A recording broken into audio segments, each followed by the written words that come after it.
कहीं कहीं आपका चुप रहना, आपका मौन रहना एक अभिशाप हो जाएगा और दूसरों पर हो रहे अत्याचार को वह देखते हुए भी मौन रहना एक बहुत बड़ा पाप है। दोस्तों, हमेशा ही यह कहा जाता है कि बड़बोले नहीं होना चाहिए और इतने सीधे भी नहीं होना चाहिए, क्योंकि हमेशा जंगल में सीधे पेड़ों को ही सबसे पहले काटा जाता है।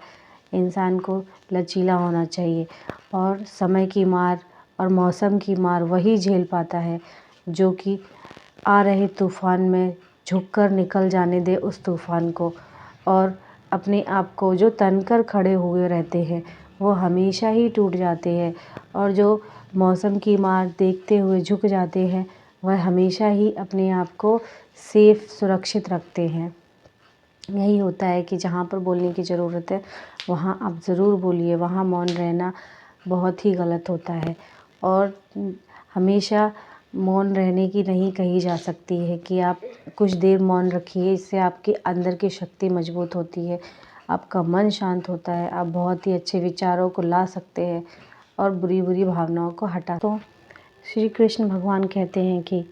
मौन रहना भी एक बहुत ही अच्छे शांति प्रिय स्वभाव का एक रूप है।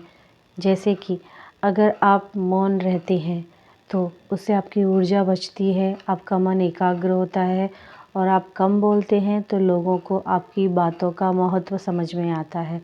और कम बोलना एक बहुत ही अच्छा उपाय है, सिर्फ विवादों से बचने के लिए नहीं बल्कि अपने रिश्तों को भी बचाने के लिए। कई बार हमारे बोलने से, अत्यधिक बोलने से रिश्तों में भी टकराव हो जाता है और हमारे रिश्ते टूट जाते हैं, क्योंकि हम नहीं बोलते हैं और कम बोलते हैं तो लोगों को कुछ बातें मन ही मन में समझ आ जाती हैं और वह आपकी भावनाओं को समझ लेते हैं। हालांकि आपका कहना भी सही है कि हर जगह मौन नहीं रहा जा सकता, क्योंकि हम हर समय मौन नहीं रह सकते, लेकिन सामाजिक तौर पे हमें बोलना अनिवार्य होता है, क्योंकि वहाँ पर अगर मौन रहे हम अगर तो हमारा मौन रहना एक बहुत ही बड़ा अन्याय होते हुए देखना, उसको सहते हुए कुछ आवाज़ ना उठाना उसकी तरफ इशारा करता है। क्योंकि हम बाहर हो रहे अन्याय के प्रति अगर ना बोलेंगे तो उस व्यक्ति के साथ अन्याय हो रहा है और साथ में हम भी उसके पाप के भागीदारी बन रहे हैं। क्योंकि आपको बोलना जगह पर सही है, जहाँ विवादों से बचना है उस जगह आप मौन रहिए, लेकिन जहाँ पर किसी बेचारे एक व्यक्ति पर अन्याय हो रहा हो, किसी भी व्यक्ति पर अन्याय हो रहा हो और आप उसके विरुद्ध आवाज़ ना उठाएं,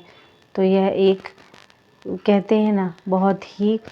कमज़ोरी भरी बात होती है। जैसे कि द्रौपदी का चीरहरण हो रहा था तो वहाँ पर भीष्म पितामह, बाकी सभागण के सभी लोग मौन थे। उस मौन ने बहुत ही बड़ा एक श्राप दे डाला था, क्योंकि वह मौन वहाँ रहना ज़रूरी नहीं था, लेकिन उन्होंने फिर भी अन्याय होते हुए देखा और इस युद्ध का कारण बने। आप भी यह हमेशा याद रखिए, बोलिए मगर जगह और समय को देखकर बोलिए।